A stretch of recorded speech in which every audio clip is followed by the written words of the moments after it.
کہ ہم نے اس کو عربی زبان میں نازل کیا ہے. اور یہ ایک مانی ہوئی حقیقت ہے کہ عربی زبان اپنے اندر معنی کو جس طرح سمیٹتی ہے دنیا کی کوئی دوسری زبان اس طرح انسان کے جذبات احساسات کو ایکسپریس کرنا نہیں سکھاتی. دوسری زبانوں میں کتنی بھی بھلا وکیبلری ہو, ایک بات کو کہنے کے مختلف انداز ہوں, لیکن عربی زبان میں جو صلاحیت ہے وہ کسی اور زبان میں نہیں. مثلا ایک چھوٹی سی مثال ہے, شک کے لیے عربی زبان میں کئی لفظ استعمال ہوتے ہیں, جیسے ریب, خود لفظ شک, مریا. اب بات یہ ہے کہ شک تو خود عربی میں استعمال ہوتا ہے, لیکن جب ہم اس کا ریب کا ترجمہ بھی شک کر دیتے ہیں تو بات پوری طرح تو نہیں بیان ہوتی.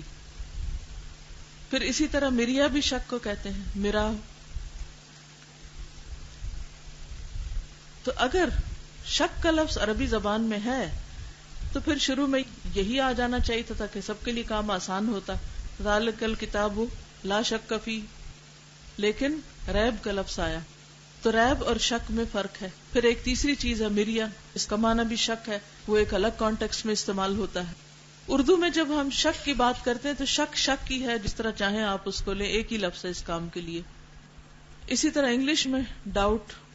لیکن عربی میں جب ریب, مریا اور شک کی ڈیٹیل میں جاتے ہیں تو حیرت ہوتی ہے کہ تینوں اپنی جگہ الگ الگ چیز ہیں اور ایک کو دوسری کی جگہ رکھا نہیں جا سکتا, ورنہ معنی ہی بدل جاتا ہے. اس کے لیے کیا کرنا پڑتا ہے؟ اس کے لیے قرآن کو سیکھنا پڑتا ہے اور الفاظ کی ڈیپتھ میں جانا پڑتا ہے کہ کون سا لفظ کس کانٹیکسٹ میں استعمال ہوا ہے. یہ پورا ایک علم ہے اور اس علم کے خزانے ہیں.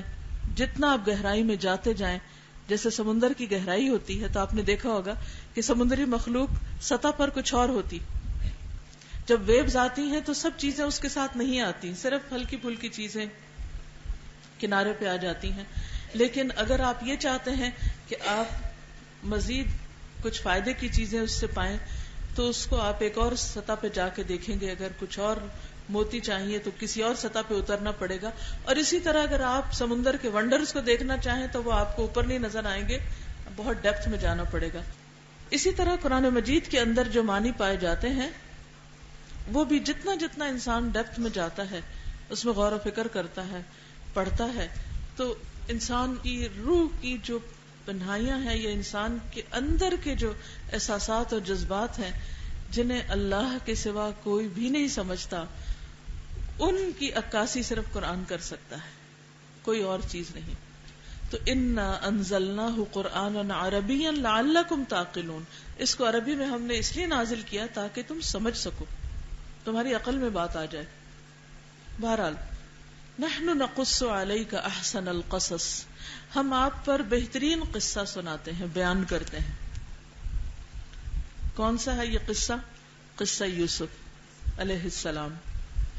کیوں؟ بما اوحینا الیک ھذا القرآن, کیونکہ ہم نے آپ کی طرف یہ قرآن بذریعہ وحی نازل کیا ہے.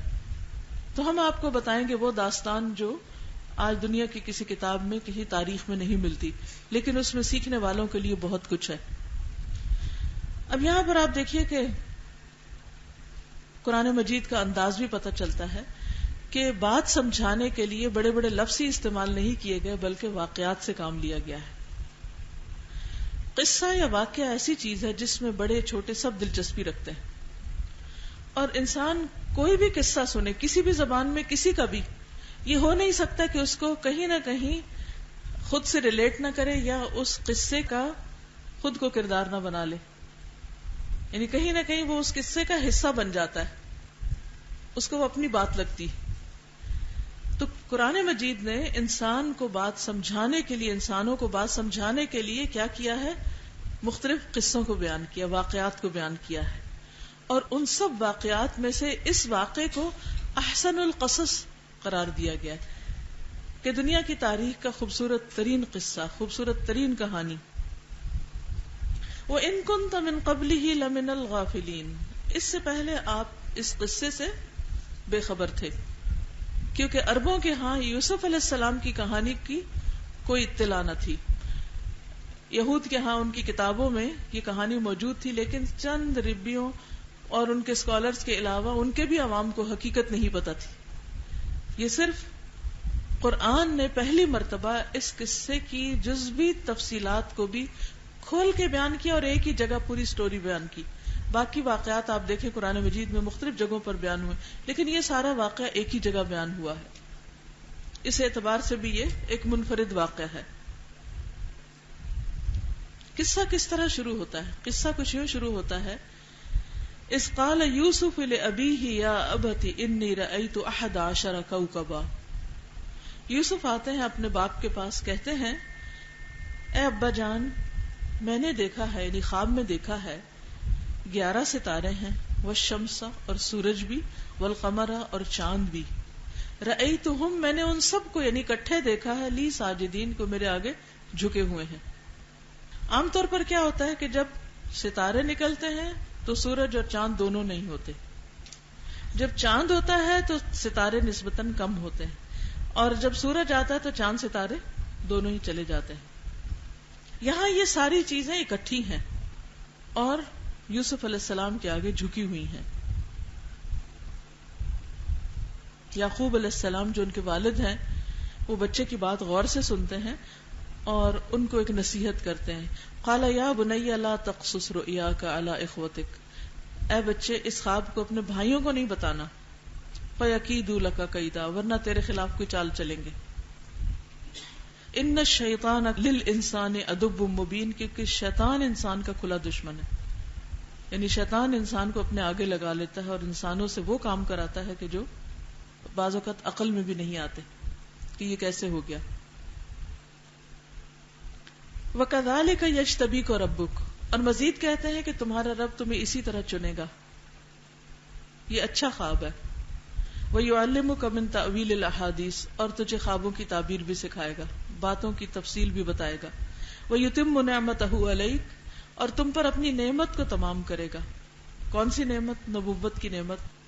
وَعَلَىٰ آلِ یعقوب، اور تیری وجہ سے آل یعقوب کا ستارہ چمکے گا، یعنی ان پر بھی وہ نعمت ہوگی. کما اتمہا علی ابویک، جس طرح تمہارے دو باپوں یعنی ابراہیم اور اسحاق علیہ السلام دونوں کے اوپر اللہ نے اپنی نعمت تمام کی. ان ربک علیم حکیم، تیرا رب بہت جاننے والا ہے، حکمت والا ہے. یہ واقعہ آپ نے کوئی پہلی بار نہیں سنا یا اس کے بارے میں نہیں جانا. یوسف علیہ السلام کی کہانی ہر گھر میں عام ہے، لیکن آج جس چیز کی طرف میں آپ کی توجہ دلانا چاہتی ہوں وہ اس کہانی کے اندر باپ کا کردار ہے. عام طور پر یہ سمجھا جاتا ہے کہ بچوں کی تربیت کی ذمہ داری صرف ماں پر ہے، اور عموماً سسرال میں بھی اگر بچے کچھ غلط کریں تو ماں ہی مورد الزام ٹھہرائی جاتی. بچے اچھے ہوں تب بھی کہتے ہیں ماں نے کیسی تربیت کی، اگر بچے خراب ہوں تو بھی ماں ہی کو بلیم کیا جاتا ہے. لیکن باپ کے کردار کو عام طور پر نظر انداز کر دیا جاتا ہے. تو اس سلسلے میں بات یہ ہے کہ جب بچہ چھوٹا ہوتا ہے تو اس کو ماں کی ضرورت زیادہ ہوتی ہے، وہ ماں پر ڈیپینڈنٹ ہوتا ہے.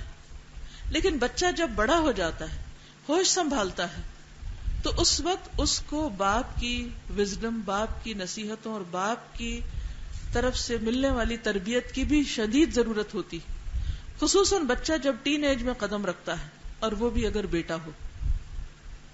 لیکن اس موقع پر آپ دیکھیے کہ عموماً ہمارے ہاں ہوتا کیا ہے، لڑکے جب بڑے ہوتے ہیں تو ان کو باپوں سے کتنی توجہ ملتی. کتنے باپ ہیں جو تحمل کے ساتھ، صبر کے ساتھ بچے کی بات سنیں.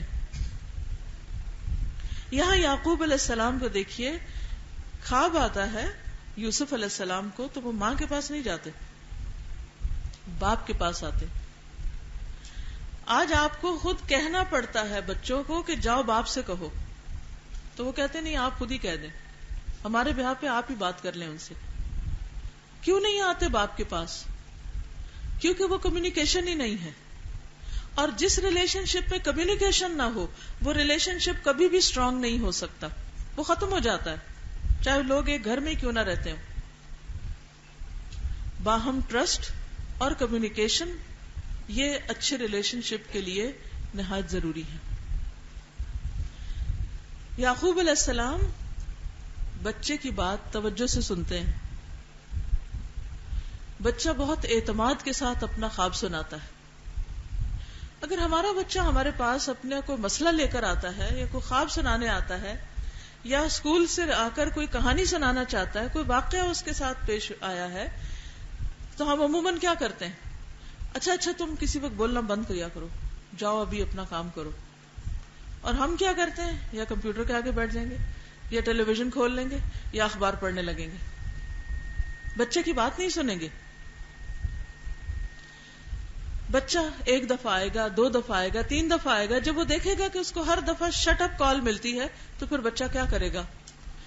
بچہ بھی اپنا دروازہ سلام کرے گا اور اپنی دنیا میں بند ہو جائے گا. اور پھر وہ اپنی فیملی، اپنے خاندان، اپنے ماں باپ سے کٹ کر وہ ورچوئل فرینڈز بنا لے گا، وہ کمپیوٹر پہ اپنے دوست بنا لے گا، وہ اس سے باتیں کرے گا اور اس کی ساری تربیت وہاں سے ہوگی. اور وہ جو محبت اور شفقت کے ساتھ والدین کا فرض بنتا ہے کہ بچے کی تربیت کرے، وہ تربیت نہیں ہو سکے گی. اور یوں بچوں کی زندگی میں لازماً ایک خلا رہ جائے گا. ماں ہر حال میں بچے کا ساتھ دیتی، تندرست بھی ہو، بیمار بھی ہو، غریب بھی ہو، بھوکی بھی ہو، کچھ بھی ہو، کیونکہ وہ ماں ہے. لیکن ماں سب کچھ نہیں دے سکتی. اللہ نے باپ کا جو کردار رکھا ہے، باپ کا جو رول رکھا ہے، اور جو باپ کو دینا ہے وہ باپ ہی کو دینا ہے، اور خصوصاً بیٹوں کو، کیونکہ ماں کا ایکسپوجر باہر کی دنیا میں عموماً نہیں ہوتا. وہ اس کو چند حکمت کی باتیں، اچھے برے کا فرق تو بتا سکتی، اسے کنسول تو کر سکتی ہے، لیکن اس کو وہ تجربہ ٹرانسفر نہیں کر سکتی جو ایک مرد ہونے کے ناطے باپ کر سکتا ہے اپنے بچے کو. لیکن اس کے لیے باپ کے اندر تحمل ہونا، برداشت کا ہونا، اولاد کے اندر دلچسپی کا ہونا، ان کی ہمدردی کا ہونا، اور سب سے بڑھ کر پیشنس کا ہونا بہت ضروری ہے. کیونکہ بچوں کو ہمارے معیار پر پورا اترنے کے لیے ایک وقت چاہیے ہوتا ہے. ہم یہ نہیں سوچتے کہ اس وقت پچھلے 20 ایئرز میں دنیا کے حالات کتنے بدل چکے ہیں، جو پچھلی شاید کئی صدیوں میں بھی نہ بدلے ہوں. اتنا ڈراسٹک چینج آیا ہے with in these 20 years computer کی وجہ سے. پہلے کیا ہوتا تھا کہ بچوں کو معلومات ملتی تھی ماں باپ کی طرف سے، خاندان کی طرف سے، پھر کچھ کتابیں پڑھ کے، کچھ گلی محلے سے باہر نکل کے. لیکن اب آپ دیکھیں کہ وہ اگر اپنے گھر کے کسی اندر کے کمرے میں بھی بیٹھے ہوئے ہیں اور کمپیوٹر جیسی چیز اگر ان کے پاس ہے، اور وہ اس تک بھی کیا جائیں گے، وہ تو پام پہ رکھی ہوئی ہیں چیزیں، ہر جگہ ان کے پاس ہے، جہاں چاہیں براؤز کریں، جس وقت جس سے چاہیں کنیکٹڈ ہوں. اس کے لیے بھی ضروری نہیں کہ کوئی اس شہر میں ہو، اس ملک میں ہو، وہ تو دنیا کے کسی بھی کونے میں، کہیں سمندر میں بھی کوئی بیٹھا ہے اور اگر وہ اس سے چیٹ کرنا چاہیں، اس سے اپنا تعلق قائم کرنا چاہیں تو کر سکتے ہیں. پہلے فزیکل گیمز ہوتی تھی، اب بچے پہلے تو ٹی وی دیکھتے اور اب ٹی وی سے بھی ایک درجہ اوپر کمپیوٹر پہ اپنی گیمز ڈاؤن لوڈ کر کے اپنی دنیا میں گم ہے. وہ ایک ایڈکشن کی حیثیت رکھتی ہیں اور اس سے ان کے ذہن کتنے مسخ ہو رہے ہیں، ان کی سوچیں کہاں جا رہی ہیں، وہ آئندہ کیا کریں گے، عام طور پر ماں باپ کو اس کا اندازہ ہی نہیں. لمن الغافلین، کچھ پتا نہیں، کیونکہ ہم نے اپنے بچپن میں یہ سب کچھ دیکھا ہی نہیں، اور بڑے ہو کر بھی سب اس تجربے سے نہیں گزرے، پتہ ہی نہیں کہ وہ کس اسٹیٹ آف مائنڈ میں. اس لیے بچے کی تربیت میں ماں کے ساتھ ساتھ باپ کا کردار بہت ضروری ہے، اور باپ سے بھی اس کے بارے میں سوال کیا جائے گا، اس سے بھی پوچھا جائے گا. آپ دیکھیے کہ یوسف علیہ السلام، ان کو رہنمائی کہاں سے ملتی ہے؟ اپنے والد سے کہتے ہیں، یا ابتی انی رأیت 11 کوکبا والشمس والقمر رأیتهم لی ساجدین، کہ میں نے 11 ستارے، چاند، سورج کو اپنے آگے جھکتے سلام کرتے دیکھا ہے. تو اس کا کیا مطلب ہے؟ خواب چونکہ حقیقی دنیا سے تعلق نہیں رکھتے، وہ ایک ڈریم ورلڈ ہے، غیر حقیقی دنیا. بہت سے لوگ تو خوابوں پر بالکل ہی کوئی یقین نہیں رکھتے، اور بعض لوگ اتنا یقین رکھتے ہیں کہ ان کی زندگی چل ہی خوابوں پر رہی ہوتی. تو ان دو ایکسٹریم میں سے اعتدال کا رستہ درست.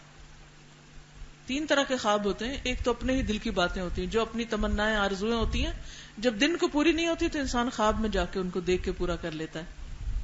دوسرے سچے خواب ہوتے ہیں جو نبوت کا 46واں حصہ ہیں، جو میننگ فل خواب ہوتے ہیں. اور تیسرے ہوتے ہیں شیطان کا ڈراوا، اور شیطان آ کے ڈراتا ہے، وسوسے ڈالتا ہے، پریشان کرتا ہے، خوفناک قسم کے خواب. تو ان میں سے جو خواب میننگ فل ہوتے ہیں وہ عام طور پر کلیئر ہوتے ہیں، سمجھ میں آ رہی ہوتی ہے، اور صبح اٹھنے کے بعد بھی یوں لگتا ہے کہ جیسے آپ واقعی کسی حقیقی دنیا سے نکل کر آئے ہیں. اور عموماً وہ نہیں ہوتے جو دن میں پیش آنے والے واقعات ہوتے ہیں یا ہو گئے یا آ رہے ہیں. کل مہمانوں نے گھر میں آنا تو ساری رات آپ خواب میں مہمان ہی دیکھ رہے ہیں. یہ حدیث نفس ہے. سچے خواب عام طور پر وہ ہوتے ہیں کہ جن کے بارے میں آپ نے کبھی کچھ سوچا نہیں ہوتا، وہ آپ کا کوئی من گھڑت خیال نہیں ہوتا، کوئی وسوسہ شیطان نہیں ہوتا، بلکہ اچانک آپ کے دل میں ڈال دی جاتی ہے بات. اس خواب کے ذریعے ایک چیز آپ کو دکھا دی جاتی. تو بہرحال یوسف علیہ السلام باپ کو خواب سناتے ہیں، اور باپ بہت توجہ کے ساتھ سنتے ہیں، اور سننے کے بعد تعبیر بھی سناتے ہیں. ہمارے ہاں عام طور پر اگر بچہ خواب سنانے لگے تو ماں باپ ہنسنا شروع کر دیں گے، مذاق اڑانے لگیں گے. دیکھو دیکھو یہ کیا کر رہا ہے، اس کا دماغ خراب ہو گیا. ہاں اب تو ستارے بھی تمہارے قدموں میں آئیں گے، تم بڑی چیز بن گئے. یا ٹانٹ کریں گے، یا بے عزت کریں گے، ذلیل کریں گے.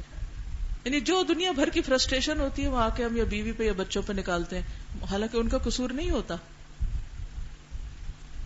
اب ایک شوہر اگر غصے سے بھرا ہوا گھر میں داخل ہوا ہے اور جو پہلے نظر آیا اسی کے اوپر اس نے نکال دیا، چاہے بیوی ہو یا بچہ ہو، تو اسے ان کا بیچاروں کا کیا قصور؟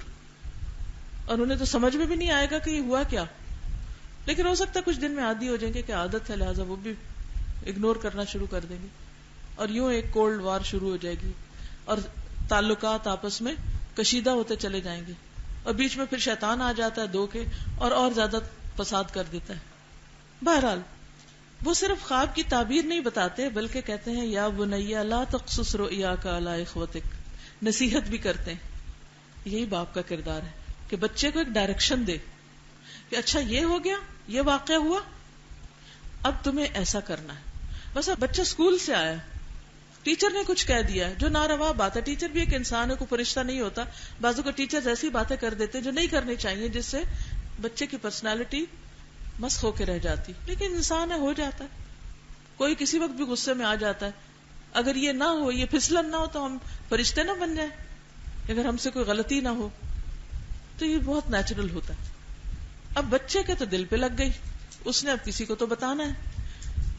اب اگر وہ گھر میں آیا ہے اور وہ بتانے لگا ہے تو اب یہ تو نہیں ہونا چاہیے نا کہ باپ جو ہے وہ ٹیچر ہی کے خلاف بولنا شروع کر دے یا ٹیچر سے لڑنا شروع کر دے جا کے. تو اس موقع پر بہت صبر و تحمل کی ضرورت ہوتی ہے، بہت حوصلے سے بات سن کر صحیح رہنمائی کرنے کی ضرورت ہوتی. اسی کا نام تربیت ہے. روزمرہ کے واقعات میں جو چیزیں پیش آئیں بچوں کو باہر یا گھر کے اندر یا خواب میں، ایون کہ وہ ڈر گئے ہیں یا کوئی اچھا خواب دیکھا ہے، تو اس میں ان کو ایک ڈائریکشن دے. یہ ماں باپ کا رول ہوتا ہے، اس کو اگنور نہ کریں. لہذا وہ سنتے ہیں اور سن کے کہتے ہیں یا بنی لا تقصص رؤیاک علی اخوتک، بھائیوں کو نہیں بتانا. کیونکہ یعقوب علیہ السلام دیکھ رہے ہیں کہ بھائی یوسف علیہ السلام سے جیلس، ان سے حسد کرتے ہیں.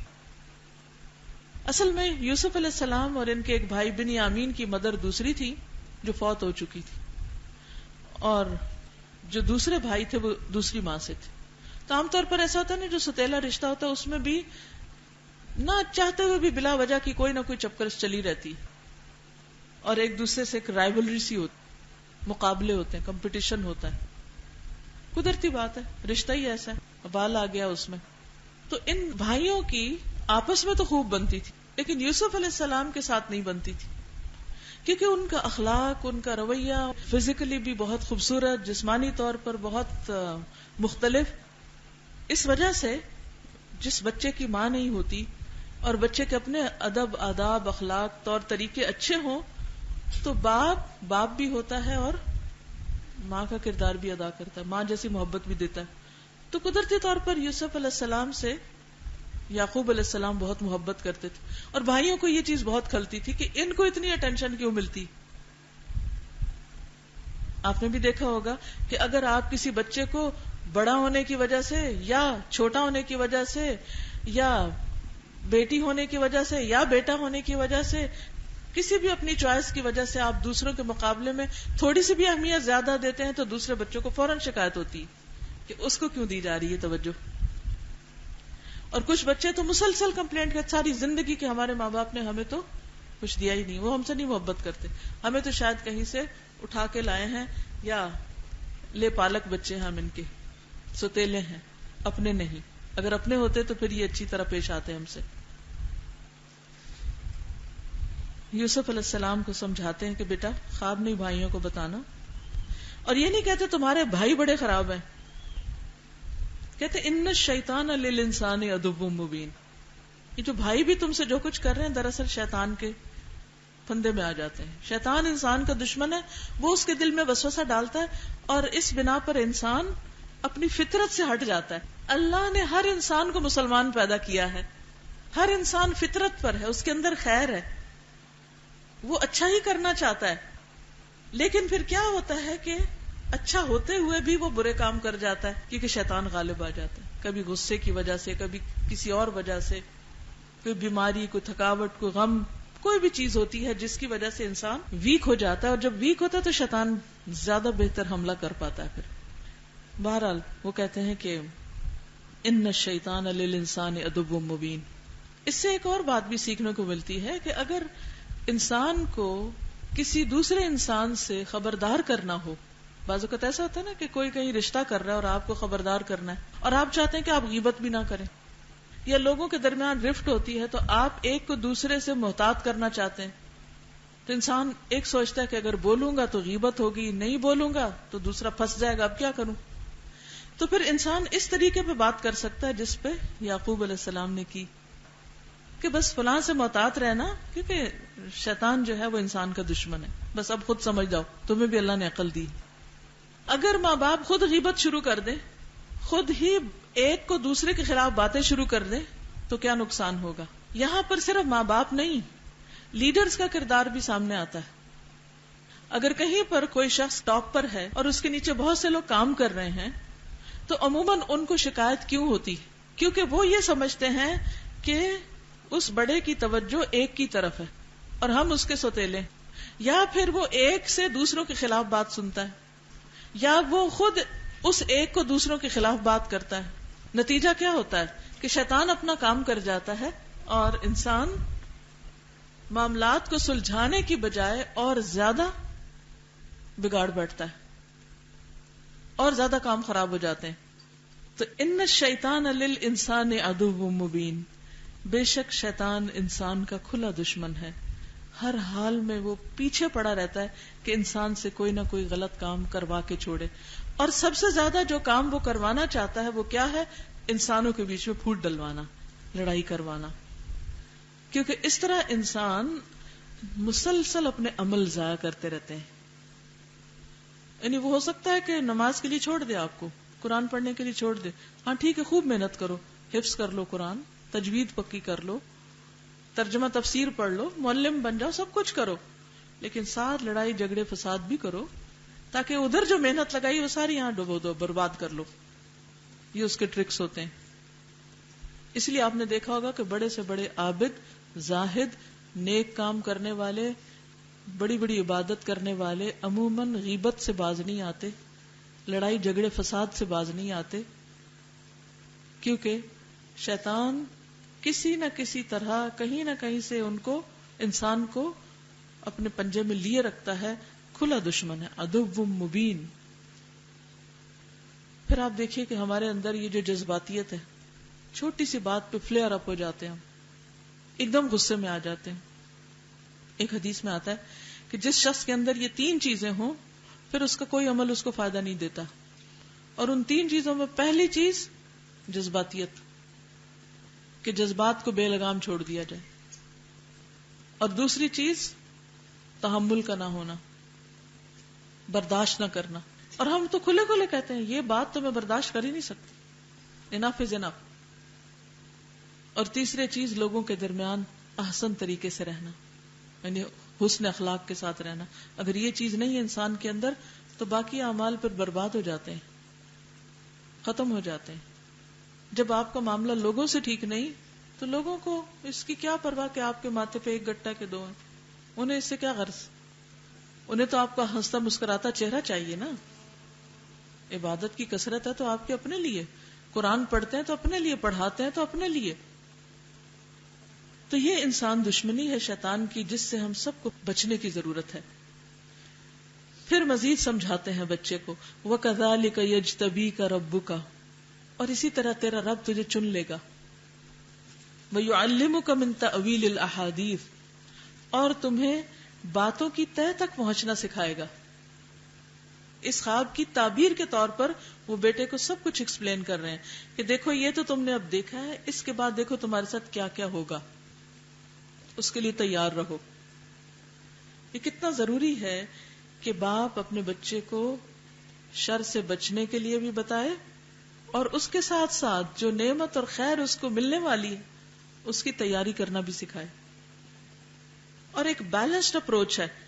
یہ نہیں کہا کہ بس بہن بھائیوں کو نہیں بتانا اور دیکھنا اب تو کیا ہوگا تمہارے ساتھ، اور نہیں، ساتھ ہی کہا کہ فکر نہیں کرو، وہ ایک پہلو ہے لیکن ساتھ ہی نعمتیں بھی ملیں گی.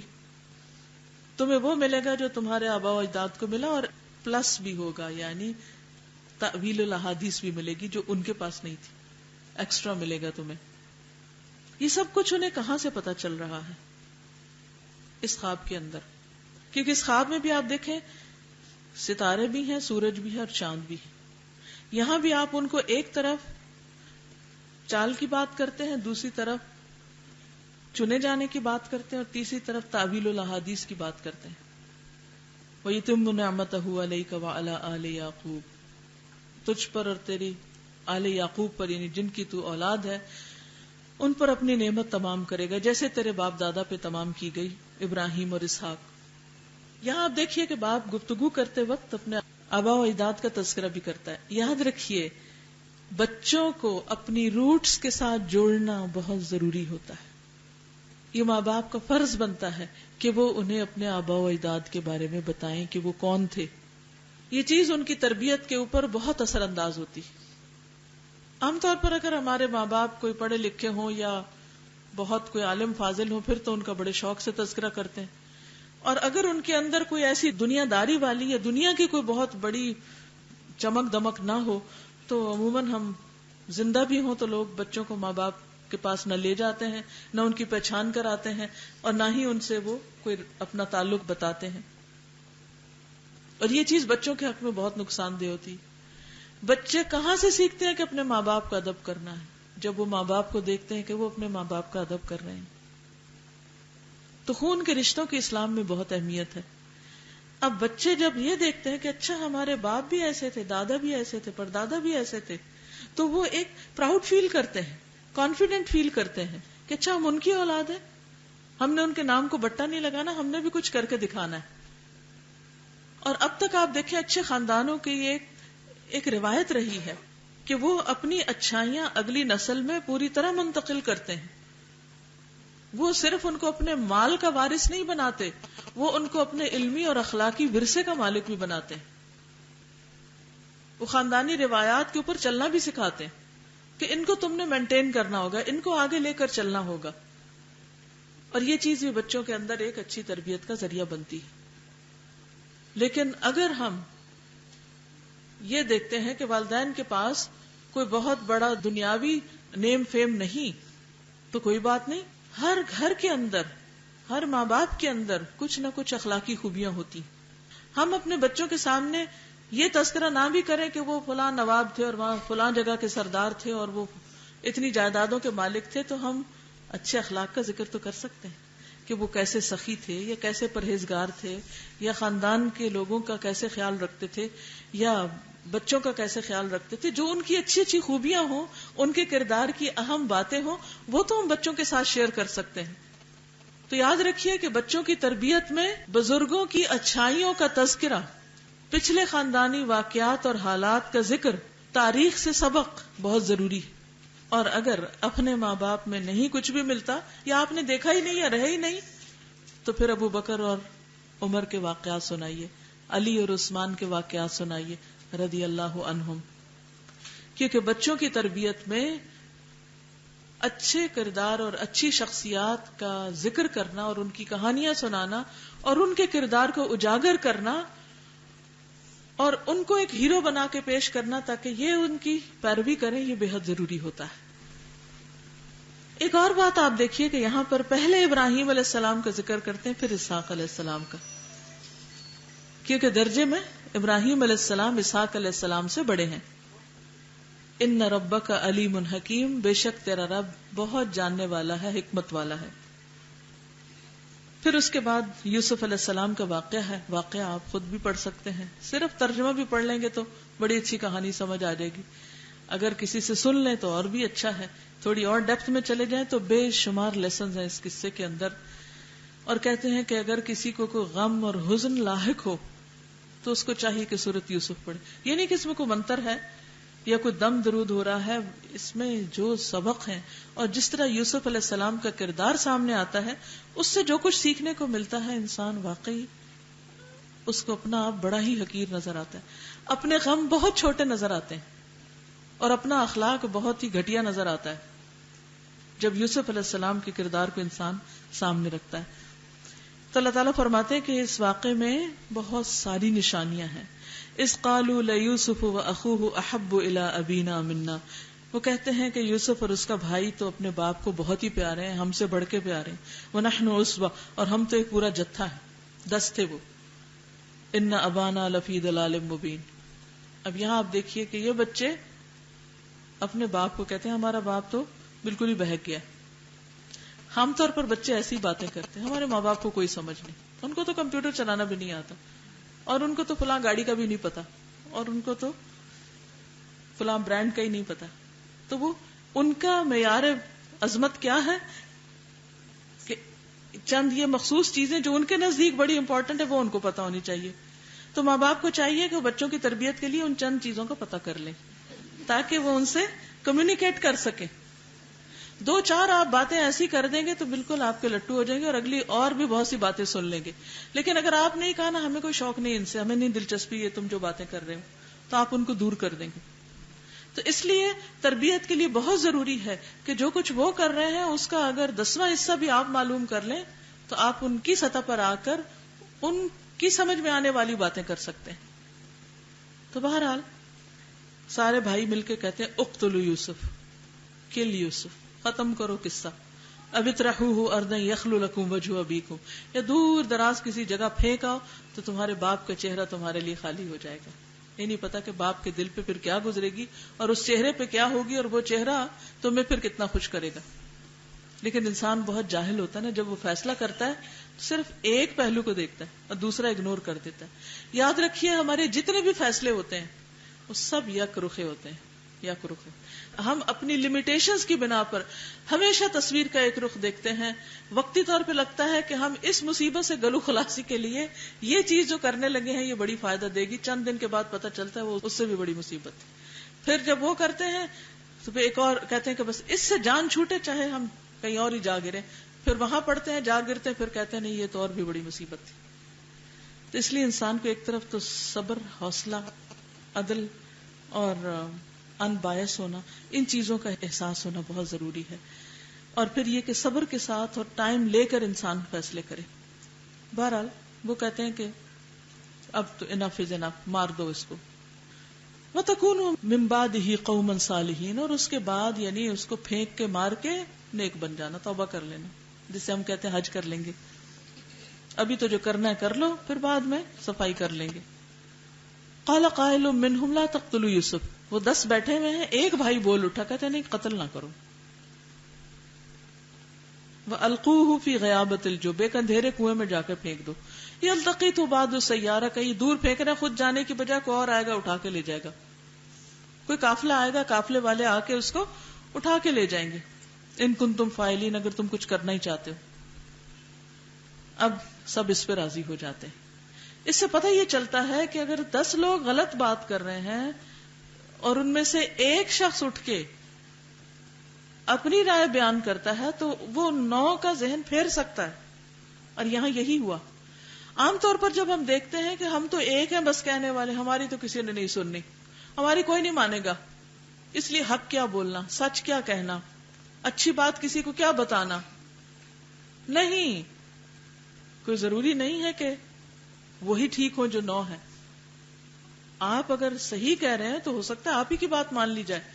اور یہاں بھی ہمیں یہ پتا چلتا ہے وہ 9 تھے ایک نے کہا قتل نہیں کرو، ایسا کر لو، وہ کہتے ہیں ٹھیک ہے ہم ایسے ہی کر لیتے ہیں، اور اس پہ متفق ہو گئے.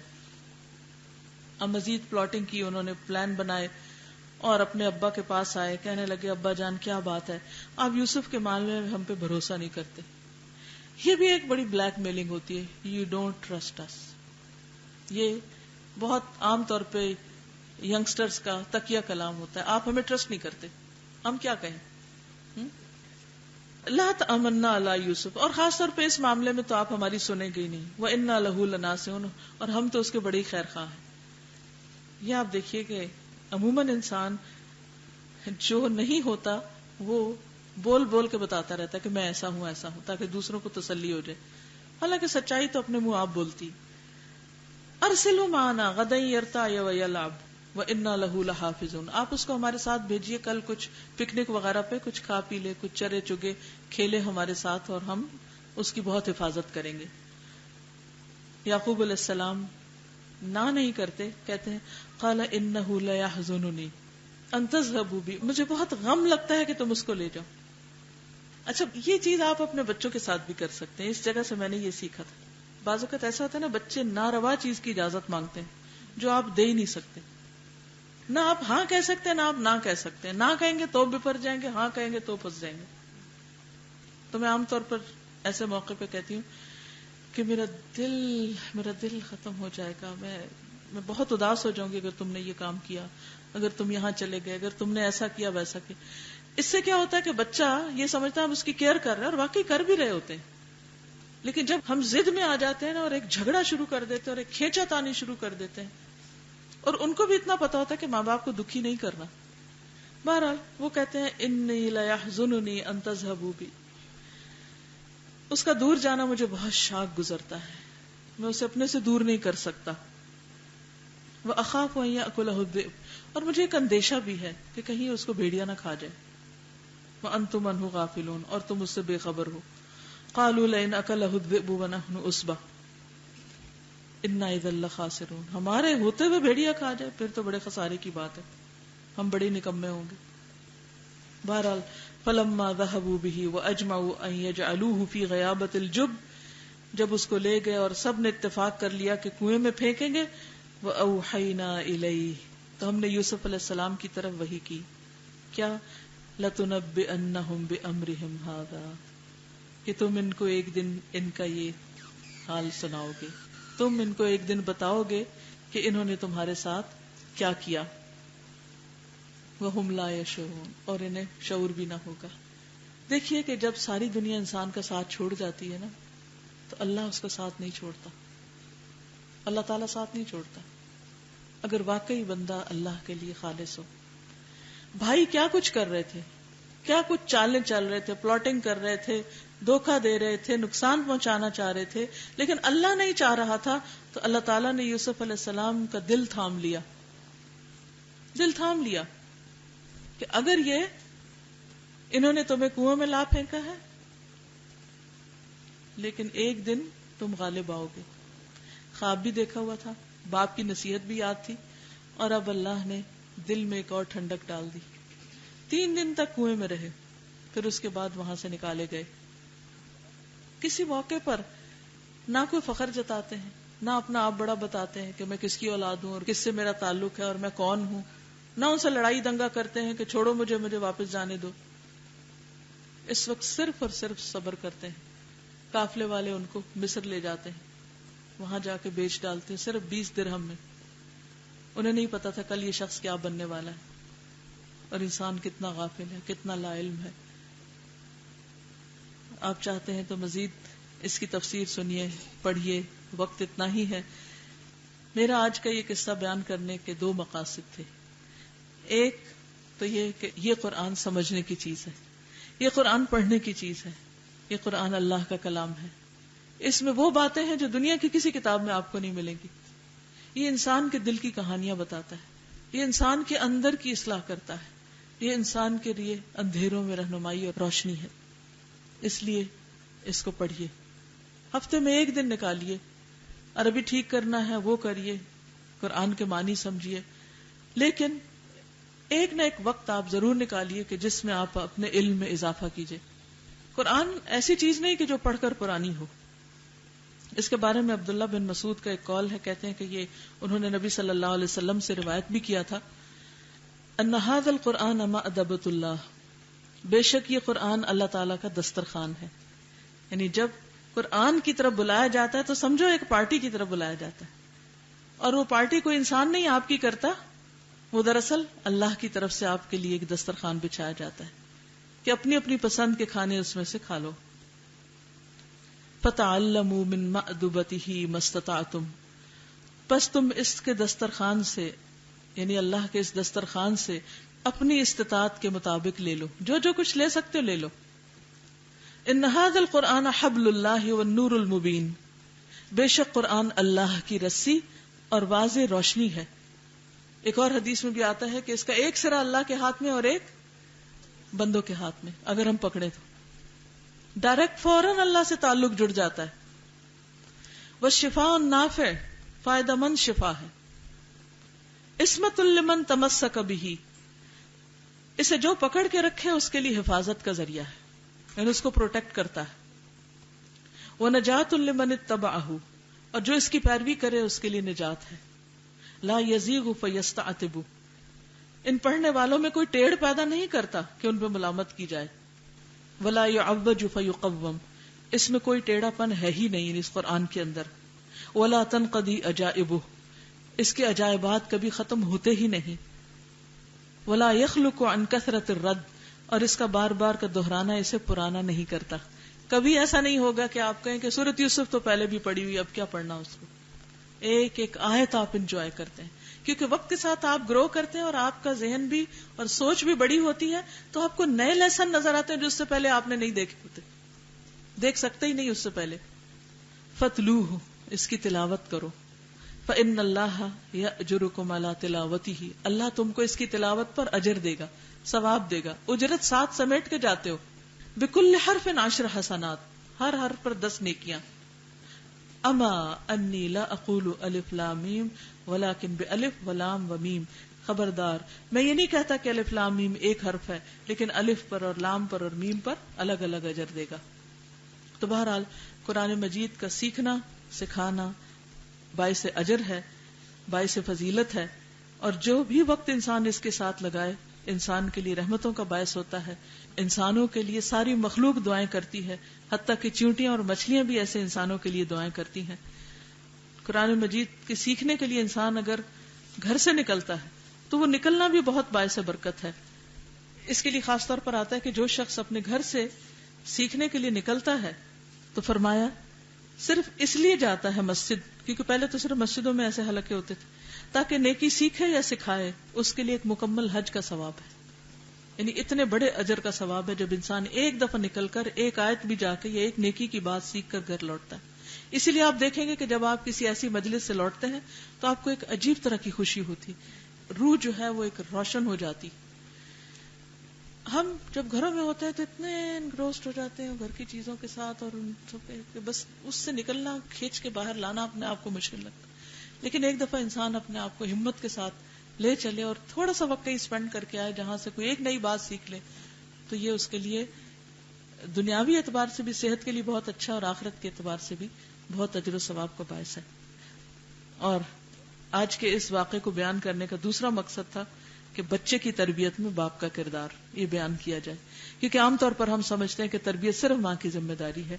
لیکن سورۃ یوسف پڑھتے ہوئے یہ خیال شدت سے دل میں ابھرا کہ بچوں خصوصاً لڑکوں کی تربیت میں باپ کا کردار بہت اہم ہے، اور اس کے لیے باپ کو صبر و تحمل اور بچوں کو ٹائم دینے کی ضرورت ہے، ان کی باتیں سن کر اپنی زندگی کے تجربات کی روشنی میں ان کو ڈائریکشن دینے کی. تو اللہ کرے کہ آپ سب کا میرا یہاں آنا اور یہ سیکھنا ہمارے لیے ہمارے عمل میں تبدیلی کا ذریعہ بنے، اور ہم شیطان کے پھندے سے نکلیں اور ہم وہ کریں جو ہمارے رب کو راضی کرے. اور عموماً وہ چیزیں نفس کے خلاف جاتی ہیں، لیکن نفس تو انسان کو برائی پہ اکساتا ہی رہتا ہے. اصل عقل مند وہ ہے جو خود کو نفس کے حوالے نہ کرے بلکہ نفس کو اپنے قابو میں کر لے اور اپنے نفس پر اللہ کا حکم جاری کرے. اب آپ کا کوئی سوال ہو تو آپ پوچھ سکتے ہیں. 14 کا بتایا جاتا ہے، 13-14 ایئرس کے تھے. ٹین ایجر آپ خود سوچیے 13-14 کو تو سب باتیں سمجھ ہوتی ہیں، کس کی اولاد ہے، کہاں رہتا ہے، لوگ کر کیا رہے ہیں اس کے ساتھ، لیکن اس کے باوجود ان کا پیشنس آپ دیکھیے. بچوں کی تربیت میں صبر بہت ضروری ہے. بچوں کی سنیے، سب سے پہلے تو سننے والے بنے، چاہے کتنا ہی مشکل ہو. بعض اوقات ایسا ہوتا ہے نا کہ ہم تھکے ہوئے ہوتے ہیں، ہمارا دل نہیں چاہتا، اور وہی کہانیاں بار بار سنی ہوئی ہوتی ہیں اور وہ کہتے ہیں بس چپ ہو جاؤ. یا ہم نے خود فون کرنے ہوتے ہیں، ہماری باتیں یا ہماری پڑھائی، ہم تو پڑھنے لگ گئے ہیں تو وہ پڑھائیاں بھی بچوں کی تربیت میں رکاوٹ بن جاتی ہیں بعض اوقات. تو ہم کہتے ہیں سارے چپ ہو جائیں تاکہ میں ٹیسٹ تیار کر لوں. تو یہ بھی ٹھیک نہیں ہے. تو اس میں کہ پہلی بات یہ میں اکثر ایسا ہوتا تھا کہ میں پڑھ رہی ہوتی تھی اور جس وقت میرے بچے میرے پاس آئے تو میں ضرور ایک دفعہ کتاب بند کر کے دیکھتا ہاں کیا کہنا ہے. کچھ بھی نہیں کہنا، اچھا ٹھیک ہے یہ چاہیے، چلو ٹھیک ہے اوکے، بس اتنی سی بات. پہلا نقطہ اولاد کو توجہ دینا ہے، وہ ٹرسٹ بلڈ کرنا کہ you are the most important person in my life. وہ کہاں جائیں اگر آپ توجہ نہیں دیتے، کہاں سے توجہ لیں؟ وہ ساری زندگی اٹینشن سیکر بنے رہیں گے. تو توجہ دینا، ان کی بات سننا، ان کی الٹی پلٹی باتیں. اب مثلاً آپ دیکھیں کہ بچے آتے ہیں اسکول سے واپس آتے ہیں، الٹے سیدھے رنگ بھرے ہوئے ہوتے ہیں، کتنا اچھا بنا ہے، کچھ بھی نہیں ہوتا اس میں دیکھنے کا، لیکن آپ کو اپریشیٹ کرنا ہوتا ہے. غلطی ہو جائے تو اگنور کرنا ہوتا ہے، اصلاح بھی کرنی ہوتی ہے، رہنمائی بھی دینی ہوتی. لمبی تقریروں سے پرہیز کریں، چھوٹی سی بات کریں، اور اگر چاہتے سچ بولے تو خود سچ بولیں. ابھی جیسے یہاں آنا ہے تو آنے سے پہلے میں نے کتاب کھولی، دیکھا کہ کیا میں نے آج بولنا ہے، کہاں سے کوئی حدیث دیکھنی. اب اتنے میں آپ ظاہر ہے کہ ماں ہے گھر میں بیٹھی پڑھ رہی ہے تو بچہ آ جائے گا پاس.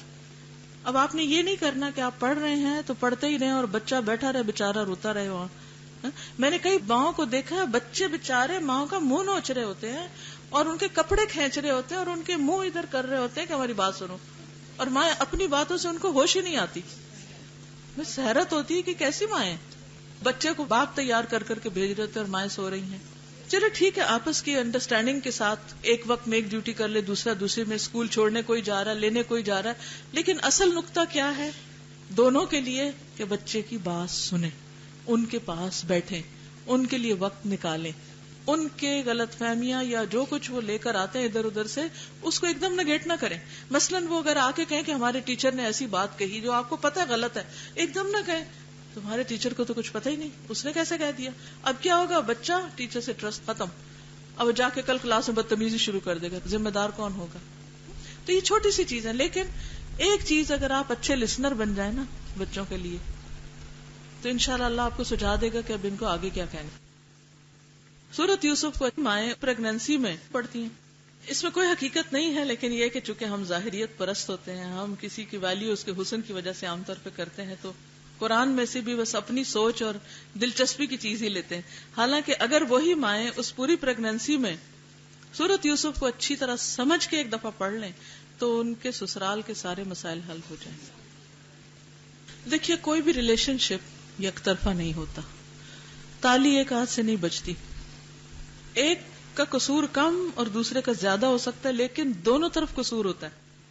جب کوئی ریلیشن بگڑتا ہے اس میں بھی دونوں طرف قصور ہوتا ہے، جب کوئی ریلیشن شپ اچھا ہوتا ہے تو اس میں بھی دو طرفہ تعاون ہوتا ہے. یہ ایک بنیادی قاعدہ ہے. بہو کو سسرال سے شکایت ہو سکتی ہے، سسرال کو بہو سے ہو سکتی ہے، اس میں دونوں طرف کا کچھ نہ کچھ ضرور ہاتھ ہوتا ہے. آج ہی میں ایک حدیث پڑھ رہی تھی، حضرت عبداللہ بن عمرو بن العاص، انہوں نے شادی کی لیکن اپنی بیوی کے ساتھ کوئی خاص ان کی بول چال نہیں تھی، کوئی خاص تعلق نہیں تھا. تو ان کو ان کے باپ دیکھ رہے تھے، غور کر رہے تھے کہ کیا معاملہ کیا ہے. تو انہوں نے بیٹے سے نہیں کچھ کہا، بہو کے پاس گئے. ان کا بیٹی یہ بتاؤ کہ تمہارا ان کے ساتھ کیا معاملہ، کیا ریلیشن شپ ہے. تو انہوں نے بڑے ڈھکے چھپے الفاظ میں کہا کہ وہ تو بہت روزے دار ہیں اور بہت عبادت گزار ہیں، ہم تو جب سے آئے ہیں ہمارے ساتھ ان کو کوئی غرض ہی نہیں. تو ان کو بڑا دکھ ہوا، سسر ہے اس بچی کے، دکھ ہوا اور جا کر حضور صلی اللہ علیہ وسلم سے عرض کی کہ میرا بیٹا یہ کر رہا ہے، آپ اسے بلائیے اور پوچھیے. انہوں نے بلا لیا اس کو اور کہا کہ تم کیا کرتے ہو، روزہ روز رکھتے ہو، روز تہجد پڑھتے ہو، ساری ساری رات جاگتے ہو. تو بیوی کا حق، باقی باتیں تو اس میں بہت کچھ ہے، لیکن اس وقت میں یہ سوچ رہی تھی آج کتنے سسر ہوں گے کہ جو اپنے بیٹے کی شکایت لے کے جائیں کسی مولوی کے پاس کہ آپ ذرا اس کو سمجھائیں یہ اپنی بیوی کا حق نہیں دے رہا ہے. کوئی سسر ایسا؟ ہم تو فوراً باعث ہو جاتے ہیں میرا بیٹا وہ جتنی مرضی غلطی کرے اس کا کوئی قصور نہیں. ہمیں انصاف پسند ہونا چاہیے. بہت سے کیسز میں ایسے ہوا ہے کہ بعض اوقات کوئی بچی اگر شکایت کرتی ہے ساس کو سمجھایا بھی جاتا ہے تو کہتے نہیں ہم نہیں ان معاملوں میں دخل دیتے, میاں بیوی ان میں نہیں بنتی, خود جانے. وہ اپنے بیٹے کو بھی نہیں سمجھانے کے روادار. اب بعض اوقات ہوتا ہی ہے, ہم سب عورتیں بھی ہیں نا, ہم سب ان واقعات سے, معاملات سے, تعلقات سے, رشتہ داریوں سے ہم گزرے بھی ہیں. جب ایک بچی نئی آتی ہے اس کی کیا ایکسپیکٹیشن ہوتی ہے اس گھر کے اندر کہ اس کو پیار ملے, محبت ملے, توجہ ملے, اس کو اس گھر میں جمنے کے لیے وقت دیا جائے, اس کو اس گھر کے اندر اپنا بنا لیا جائے, اس کو اتنا کانفیڈینس دیا جائے کہ وہ کہے کہ یہ گھر میرا, ماں باپ کے گھر کو بھول جائے. لیکن افسوس کے ساتھ کہنا پڑتا ہے کہ عام طور پر ایسا ہوتا نہیں ہے. نتیجہ کیا ہوتا ہے, جب ہم وہ پیار نہیں دیتے تو وہاں سے بھی کچھ نہیں ملتا. اس میں ایک کی غلطی زیادہ یا دوسرے کی ناسمجھی زیادہ ہو سکتی ہے, لیکن ہم سب کو اگر ہم واقعی سچے ہیں اور چاہتے ہیں ہمارے گھروں میں تعلقات اچھے ہیں, ہم پہل کریں, ہم آگے بڑھیں, ہم انتظار نہ کریں کہ دوسرا ٹھیک ہو اور دوسرا ہماری منت سماجت کرے. ہم وہ حدیث میں کیا آتا ہے کہ دو لوگوں میں اگر ناراضگی ہو جائے تو جو پہل کرے سلام کرنے میں اس کا کیا اجر ہے, وہ ساری نیکیاں لے گیا, اور 3 دن سے زیادہ ناراضگی کی اجازت بھی نہیں ہے. تو کوئی بھی ریلیشن شپ ہو لازم ہے کہ معاف کرنا سیکھے, فارگیو اور ٹرسٹ اور کمیونیکیٹ. اگر یہ 3 کام آپ کو آتے ہیں تو انشاءاللہ خراب سے خراب ریلیشن بھی اچھا ہو سکتا ہے. کوئی بھی کسی کو بات کہنی ہو, سچی بات کہنی ہو, سمجھانا ہو, کچھ کرنا ہو, پہلے اس کو تھوڑا سا اس کو جائزہ لیجئے کہ میری اس بات کا امپیکٹ کیا ہوگا, کیا اس سے اصلاح ہوگی یا بگاڑ ہوگا, پہلے سے بھی حالات خراب ہوں گے یا معاملہ ٹھیک ہوگا. جہاں آپ سمجھیں کہ آپ کا ڈائریکٹ سمجھانا زیادہ فائدہ مند ہے وہاں ڈائریکٹ سمجھا دیجئے, بتا دیجئے, دوسرے کو حق بتا دیجئے. جہاں آپ سمجھتے ہیں کہ آپ سے تو دوسرا سمجھنے کا نہیں, تو آپ کسی ایسے شخص کی مدد لیجئے کہ جو اس کو سمجھائے. اگر آپ پہ ظلم ہو رہا ہے تو آپ یہ نہیں کہ آپ کہیں کہ آپ ظلم کرتے رہو مجھ پر, لیکن اگر آپ سمجھتے ہیں کہ آپ خود سے اس ظلم کو رفع نہیں کر سکتے تو کسی ایسے کی مدد لیجئے کہ جو اس ظلم کو آپ سے ہٹائے, کیونکہ ہر چیز ہم خود کر نہیں پاتے. لیکن ہمیشہ محتاط رہیے کہ ان تعلق داریوں کے بارے میں سوال بھی ہوگا. 3 دن تک اگر لوگ ایک دوسرے سے ناراض رہیں تو چوتھے دن آپ حدیث پڑھ لیجئے کہ نتیجہ کیا ہے. اگر وہ باہم ہم کلامی نہیں کرتے یا اسی طرح تعلقات خراب رہتے ہیں, میاں بیوی ہوں یا بچے ہوں یا کوئی بھی, تو انجام کیا ہو سکتا ہے. تو رشتے اور تعلق داریاں جو ہے یہ صرف دنیا کی حد تک نہیں ہمیں تکلیف دیتی ہیں, ہماری آخرت پر بھی اثر انداز ہوتی ہیں. تو اس لیے حکمت کے ساتھ پورا جائزہ لے کر ایکشن لیجئے. کیونکہ آپ دیکھیے کہ چاہے کوئی جنگ بھی کرنی ہو نا کسی سے, تو اگر جنگ میں بھی پوری اسٹریٹجی آپ کے سامنے واضح نہ ہو تو آپ ہار سکتے ہیں, چاہے آپ کے پاس کتنی قوت کیوں نہ ہو. پہلے جائزہ لیجئے کہ کہاں سے اپروچ کرنا ہے, پھر اس طریقے سے کیجئے. ظلم برداشت کرنے کے لیے نہیں کہا گیا, صبر سے, تحمل سے, اعراض سے کام لینے کو ضرور کہا گیا ہے. لیکن اگر کوئی شخص آپ کا حق مار رہا ہے تو اس حق کو لینے کے لیے کئی طریقے ہو سکتے ہیں. اصل چیز یہ ہے کہ جیسے یہاں پر بھی آپ دیکھیں کہ مختلف لوگ رہتے ہیں, لیکن ہر ایک کی سچویشن فرق ہے, ہر ایک کا سٹیٹس فرق ہے, سچویشن فرق ہے, حالات فرق ہیں, مواقع فرق ہیں. رزق حلال کی تلاش میں ایک جگہ سے دوسری جگہ جانے میں کوئی حرج نہیں ہے, لیکن یہ انسان نہ سوچے کہ یہاں سب برا ہے اور وہاں سب اچھا ہے. ہر جگہ کچھ اچھائیاں, کچھ برائیاں, کچھ خرابیاں, کچھ خوبیاں موجود ہیں. دیکھنا یہ چاہیے کہ انسان کا ایمان کہاں سلامت ہے, کیونکہ سب سے پہلی چیز تو ایمان ہے نا. اب مثلا اگر آپ جھوٹ چوری سے نکل رہے ہیں لیکن ایمان ہی ڈوب گیا, یا اگر آپ چھوٹی موٹی ہیرا پھیری سے بچ رہے ہیں اور سود میں پڑ گئے ہیں تو آپ چھوٹی برائی سے بڑی میں پڑ گئے. اصل چیز یہ ہے کہ ہر انسان کا انڈیویجول معاملہ ہے نا, کہ آپ ایک چھوٹی چیز کو اتنا آپ نے ہائی لائٹ کر دیا کہ یہاں بے ایمانی ہے, فلانی ہے, لیکن یہاں سے تو آپ نکل گئے, تو جب وہاں گئے تو آپ بہت بڑی برائی میں مبتلا ہو گئے. تو مسئلہ تو نہیں حل ہوا. ہاں اگر آپ کے لیے وہاں ایسے مواقع ہیں کہ آپ اس برائی سے بچ کے اور اس سے بھی بچ کے اور آپ کے ایمان بڑھانے کے لیے کچھ اور زیادہ بہتر ہے تو ٹھیک ہے, یہ آپ ہر شخص کا انڈیویجول فیصلہ ہے.